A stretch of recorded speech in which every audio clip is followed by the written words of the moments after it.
Good morning students. हम पिछली कक्षा में हमने स्विट्जरलैंड का संविधान हम पढ़ रहे थे बीए सेकेंड ईयर में, और इसकी प्रमुख विशेषताओं का हमने वर्णन किया था कि किस प्रकार से स्विट्जरलैंड के संविधान में जो है एक बहुत ही अनूठा मिश्रण हमें देखने को मिलता है कि यहाँ पर संसदीय शासन व्यवस्था भी है और इसके साथ ही अध्यक्षात्मक शासन व्यवस्था भी है। तो इस शासन व्यवस्था में हमें संसदीय शासन व्यवस्था और अध्यक्षात्मक शासन व्यवस्था दोनों के गुण हमें देखने को मिलते हैं। इस प्रकार से इस संविधान को बहुत ही अनूठा संविधान कहा जाता है। और इसी प्रकार एक और विशेषता आपको बताई थी, बहुल कार्यपालिका। तो यहाँ पर जैसे कि हम देखते हैं कि हम जिन भी उदारवादी लोकतांत्रिक देशों की बात हम करें तो वहां पर हमें एकल कार्यपालिका देखने को मिलती है कि कार्यपालिका अपने एकल स्वरूप में है। लेकिन स्विट्जरलैंड के संविधान की एक प्रमुख विशेषता है कि यहाँ पर कार्यपालिका जो है एकल न होकर बहुल है। एक 7 सदस्य समिति जो है वो इस कार्यपालिका को संचालित करती है और ये 7 सदस्य मिलकर जो है कार्यपालिका के कार्यों को भली भांति जो है संचालित करते हैं। तो इस प्रकार हम स्विट्जरलैंड में बहुल कार्यपालिका देखते हैं कि स्विट्जरलैंड में हमें बहुल कार्यपालिका देखने को मिलती है। तो इस प्रकार हम ये देखते हैं कि वर्तमान में जो भी उदारवादी लोकतांत्रिक देश हैं वहां हमें एकल कार्यपालिका देखने को मिलती है। लेकिन स्विट्जरलैंड के संविधान की एक बहुत ही अनूठी विशेषता है कि वहां पर हमें बहुल कार्यपालिका जो है देखने को मिलती है। यहाँ इस संविधान में 7 सदस्य मिलकर जो कार्यपालिका के कार्यों को भली भांति संचालित करते हैं। इस कारण से हम 7 सदस्य जो हैं इस कार्यपालिका में बहुत ही महत्वपूर्ण भूमिका निभाते हैं और ये 7 के 7 सदस्य मिलकर एक समिति के रूप में इस कार्यपालिका को चलाते हैं। तो इसे हम बहुल कार्यपालिका कहते हैं। तो देखिए आज हमारा टॉपिक है स्विस संघीय कार्यपालिका। तो देखिए आज का टॉपिक है हमारा स्विस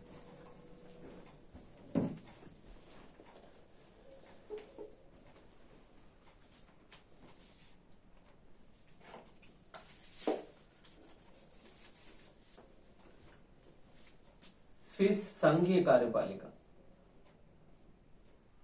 स्विस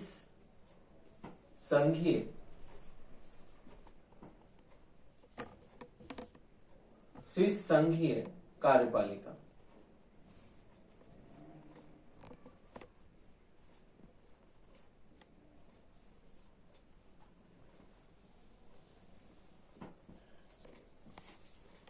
तो देखिए स्विस संघीय कार्यपालिका स्विट्जरलैंड की संघीय कार्यपालिका को स्विट्जरलैंड की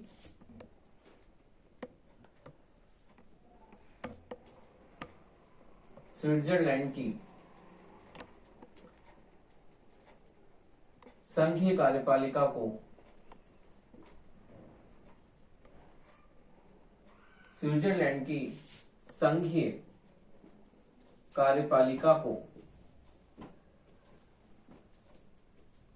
कार्यपालिका को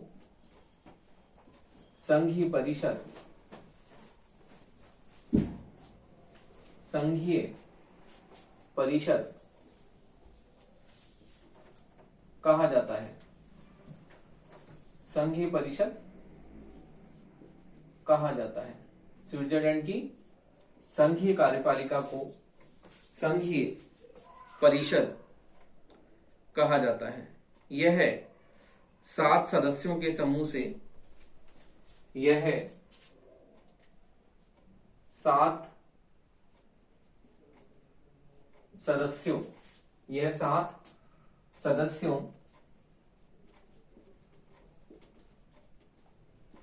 7 सदस्यों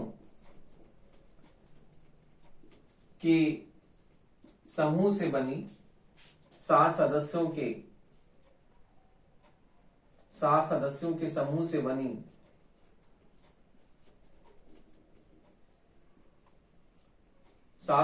के समूह से बनी ऐसी कार्यपालिका है जिसमें सत्ता का प्रयोग समूह से बनी ऐसी कार्यपालिका है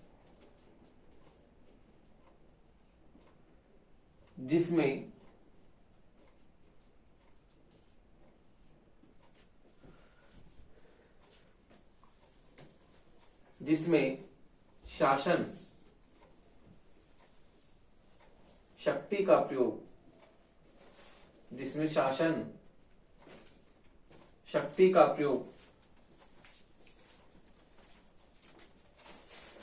जिसमें शासन शक्ति का प्रयोग किसी एक सदस्य द्वारा नहीं किया जाता। शासन शक्ति का प्रयोग किसी एक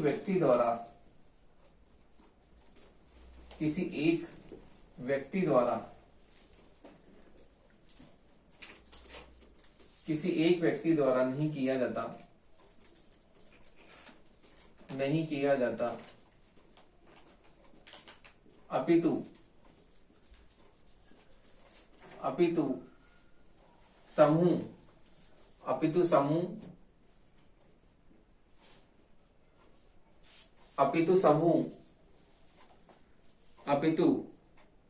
समस्त समूह अर्थात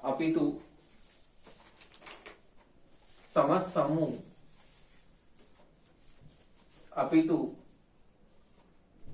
समस्त समूह अर्थात परिषद द्वारा समस्त समूह अर्थात परिषद द्वारा किया जाता है। अर्थात परिषद द्वारा किया जाता है। परिषद द्वारा किया जाता है। स्विस संघीय कार्यपालिका की इस सामूहिक प्रकृति के कारण स्विस संघीय कार्यपालिका की स्विस संघीय कार्यपालिका की स्विस संघीय कार्यपालिका की इस सामूहिक प्रकृति के कारण इस सामूहिक प्रकृति के कारण इस सामूहिक प्रकृति के कारण इसे बहुल कार्यपालिका अथवा के कारण इसे बहुल कार्यपालिका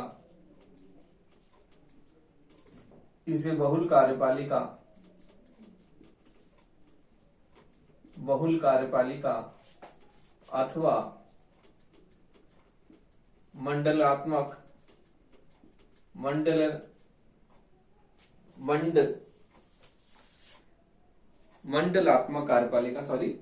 कार्यपालिका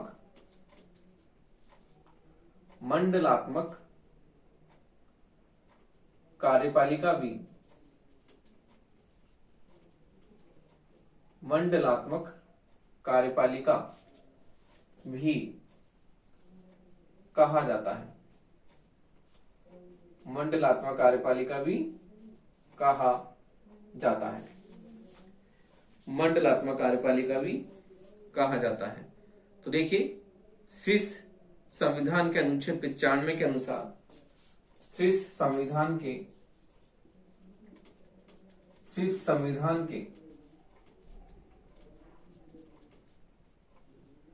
अनुच्छेद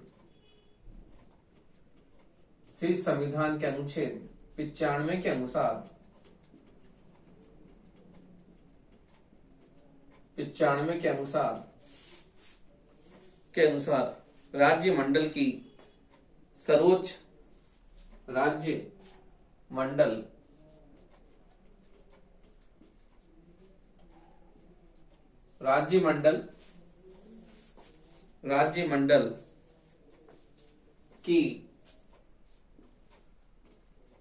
राज्य मंडल की सर्वोच्च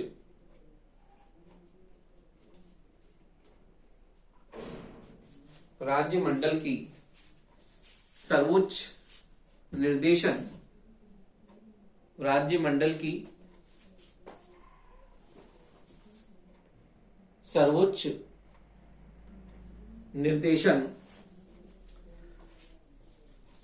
निर्देशन तथा कार्यपालिका शक्ति, सर्वोच्च निर्देशन तथा कार्यपालिका शक्ति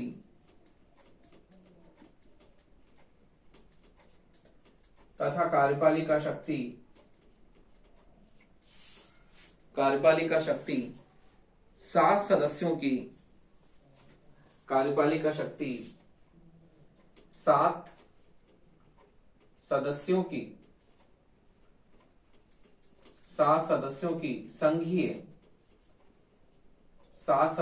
संघीय परिषद द्वारा, सात सदस्यों की संघीय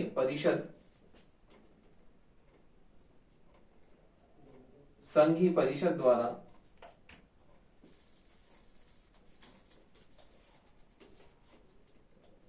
सात सदस्यों की संघीय परिषद द्वारा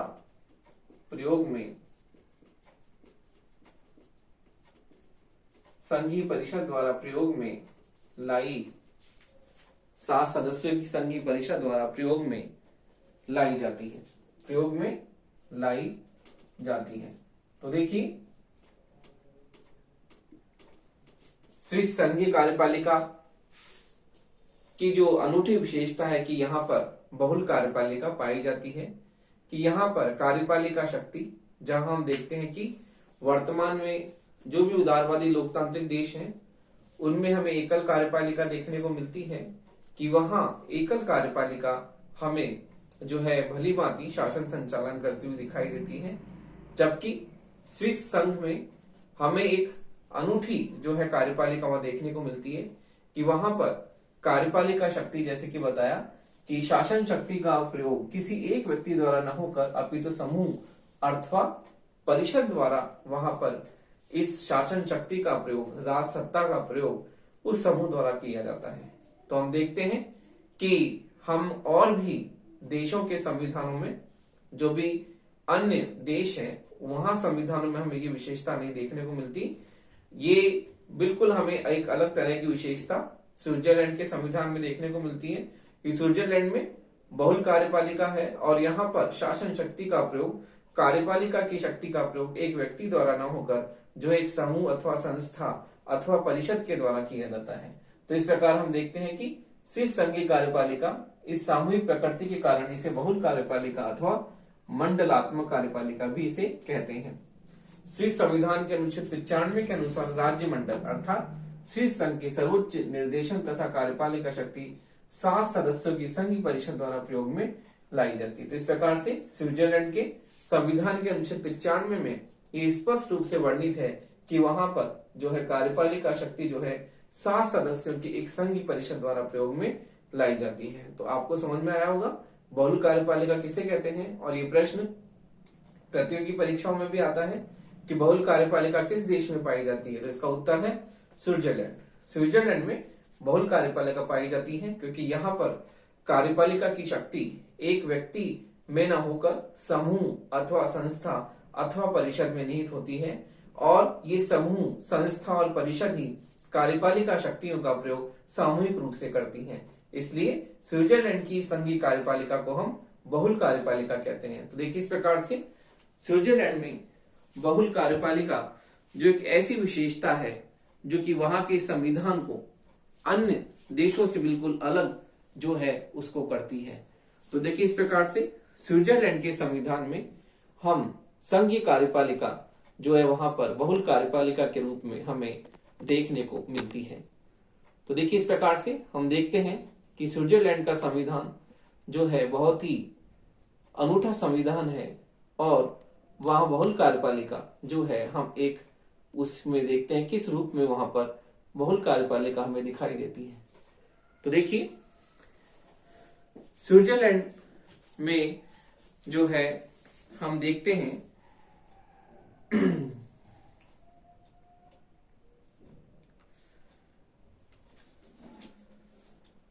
तो देखिए, स्विट्जरलैंड का संविधान बहुत ही अलग है। एक तो बहुल कार्यपालिका है और उस प्रकार से हम देखते हैं कि यहाँ पर अध्यक्षात्मक और संसदात्मक शासन व्यवस्था दोनों का अनूठा मिश्रण हमें देखने को मिलता है, जो कि हमें किसी भी देश में देखने को नहीं मिलता। फिर हम देखते हैं कि किस प्रकार से संघीय परिषद का संगठन एवं कार्य प्रणाली है। तो हम अब चर्चा करते हैं संघीय परिषद का संगठन एवं कार्य प्रणाली। तो देखिए, संघीय परिषद का संगठन एवं कार्य प्रणाली पर हम चर्चा करते हैं।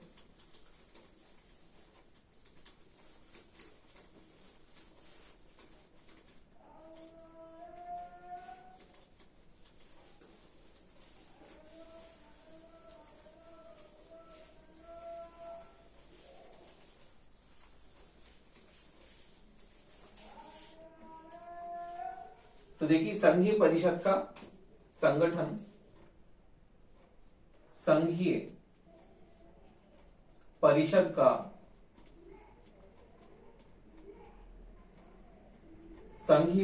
का संगठन एवं कार्य प्रणाली।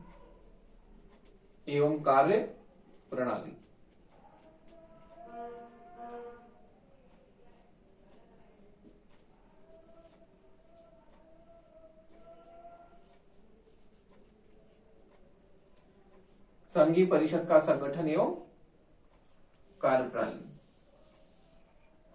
तो देखिए, संघीय परिषद का संगठन हम देखते हैं किस प्रकार से जो है संघीय परिषद का संगठन होता है। तो देखिए, हम पहले संघीय परिषद का संगठन देखते हैं कि संघीय परिषद का संगठन किस प्रकार से है। संघीय परिषद का संगठन, तो देखिए, संघीय परिषद का निर्वाचन हम देखते हैं। संघीय परिषद का निर्वाचन किस प्रकार से होता है। संघीय परिषद का निर्वाचन,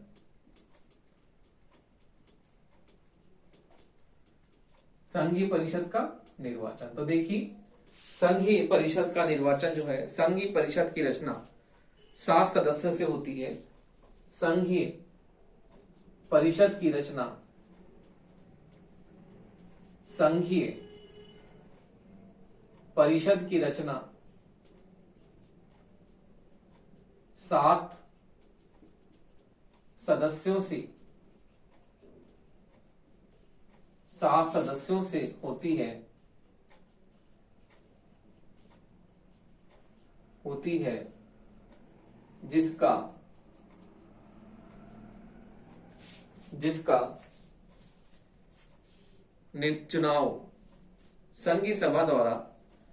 जिसका चुनाव संघीय सभा द्वारा, अपने संयुक्त अधिवेशन में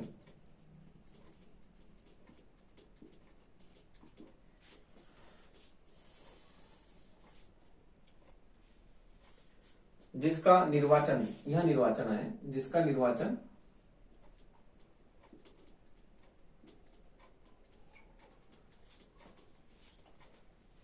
निर्वाचन संघीय सभा द्वारा अपने संयुक्त अधिवेशन में किया जाता है,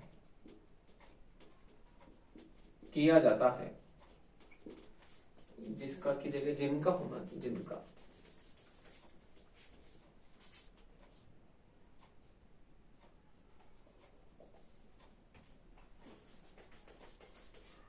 जिनका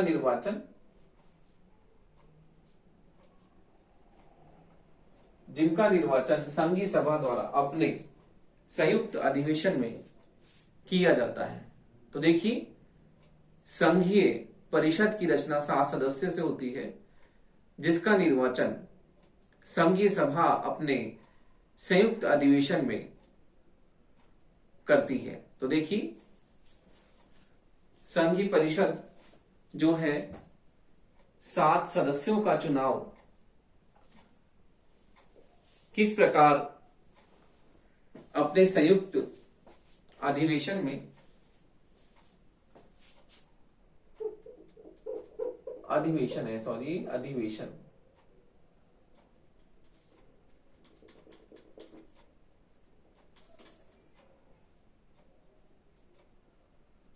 अधिवेशन में किया जाता है।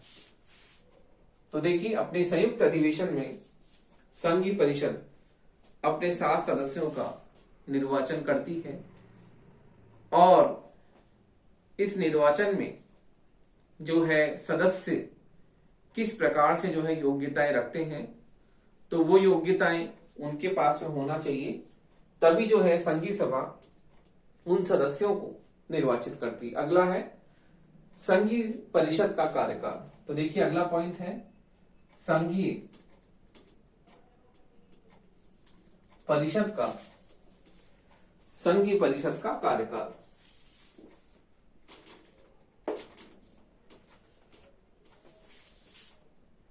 संघीय परिषद का कार्यकाल। संघीय परिषद का कार्यकाल। तो देखिए, संघीय परिषद का जो है कार्यकाल 4 वर्ष है। संघीय परिषद का कार्यकाल, संघीय परिषद का कार्यकाल, संघीय परिषद का कार्यकाल 4 वर्ष का है। 4 वर्ष का है। संघीय सभा 4 वर्ष का है। संघीय सभा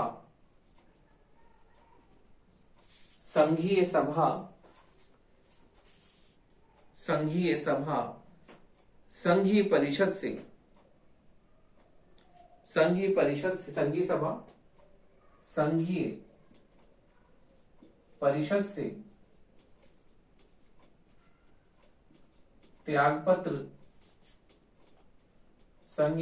से त्यागपत्र नहीं मांग सकती। त्यागपत्र नहीं मांग सकती है। त्यागपत्र नहीं मांग सकती है।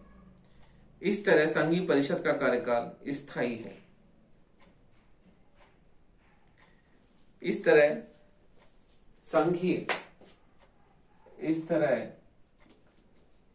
संघीय परिषद का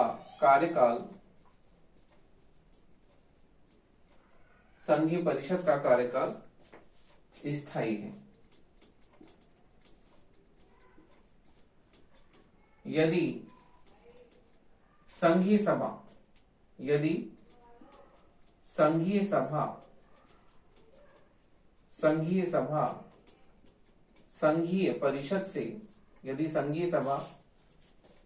परिषद से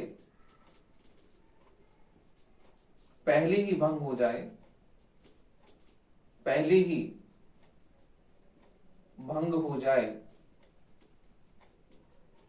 तो उस स्थिति में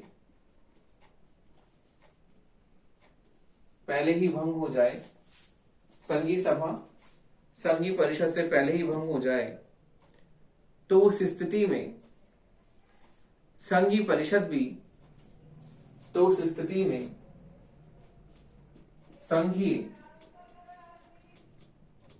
परिषद भी संघीय परिषद भी 4 वर्ष से पूर्व ही भंग हो जाती है। 4 वर्ष से पूर्व ही भंग हो जाती है। तो देखिए, इस प्रकार हम देखते हैं हो जाती है। इस प्रकार हम देखते हैं कि संघीय परिषद का कार्यकाल 4 वर्ष का है। संघीय सभा संघीय परिषद से त्यागपत्र नहीं मांग सकती है, लेकिन संघीय परिषद का कार्यकाल इस प्रकार हम देखते हैं स्थायी है। लेकिन यदि संघीय सभा संघीय परिषद से पहले ही भंग हो जाए, यदि संघीय सभा संघीय परिषद से पहले ही भंग हो जाए, तो उस स्थिति में संघीय परिषद भी 4 साल पूर्व ही भंग हो जाती है। तो इस प्रकार हम देखते हैं कि संघीय सभा का स्थायित्व जो है, संघीय परिषद का स्थायित्व संघीय सभा पर निर्भर है। यदि संघीय सभा पहले ही भंग हो जाती है, तो उस स्थिति में संघीय परिषद भी 4 वर्ष पूर्व ही भंग हो जाती है।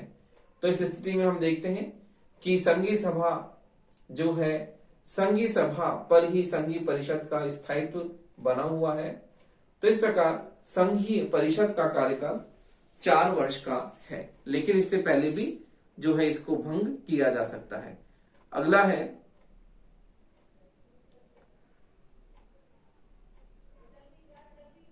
संघीय परिषद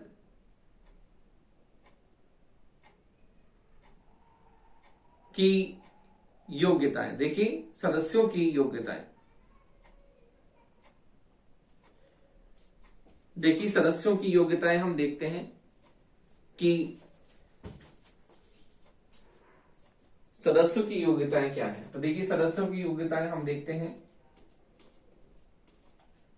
सदस्यों की योग्यताएं। तो देखिए संघीय परिषद का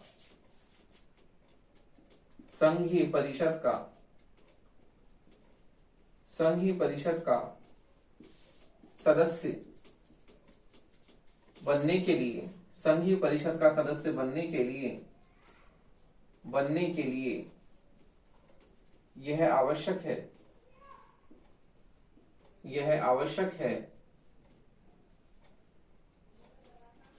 संघीय परिषद का सदस्य बनने के लिए यह आवश्यक है कि वह संघीय सभा का सदस्य बनने की, यह आवश्यक है कि वह संघीय सभा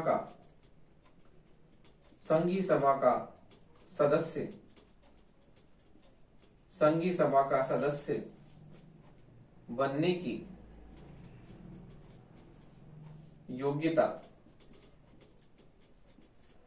योग्यता रखता हो।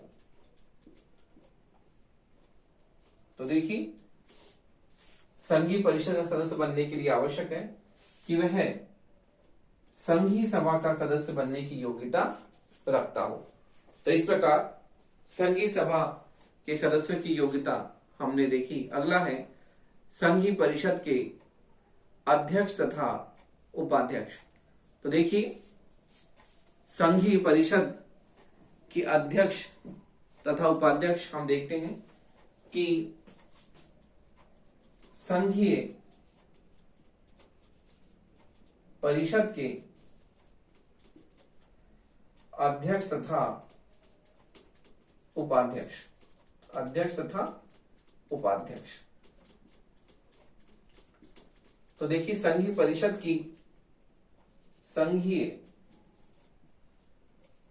की बैठकों की, संघीय परिषद की बैठकों की अध्यक्षता, संघीय परिषद की बैठकों की अध्यक्षता करने के लिए एक अध्यक्ष होता है। करने के लिए एक अध्यक्ष होता है, एक अध्यक्ष होता है तथा उसके साथ ही संघीय परिषद में एक उपाध्यक्ष भी, संघीय परिषद में एक उपाध्यक्ष भी होता है, एक उपाध्यक्ष भी होता है। तो देखिए संघीय परिषद में एक अध्यक्ष होता है और उसके साथ ही एक उपाध्यक्ष भी होता है। तो संघीय परिषद की बैठकों की अध्यक्षता करने के लिए हम देखते हैं कि उसमें एक अध्यक्ष होता है, उसके साथ साथ ही संघीय परिषद में एक उपाध्यक्ष भी होता है। तो इस प्रकार हम देखते हैं कि संघीय परिषद का संगठन हमने देखा, हम पढ़ रहे हैं। तो देखिए इसमें हमने देखा कि संघीय परिषद जो है बहुत ही महत्वपूर्ण संस्था है, जिसे बहुल कार्यपालिका के नाम से जाना जाता है। और इसमें हमने देखा कि संघीय परिषद में जो है एक अध्यक्ष के साथ साथ एक उसमें उपाध्यक्ष भी होता है, ताकि जो है बैठकों की अध्यक्षता जो है अध्यक्ष करता है। तो इस प्रकार हम संघीय परिषद का कार्यकाल और संगठन हमने इस प्रकार समझा।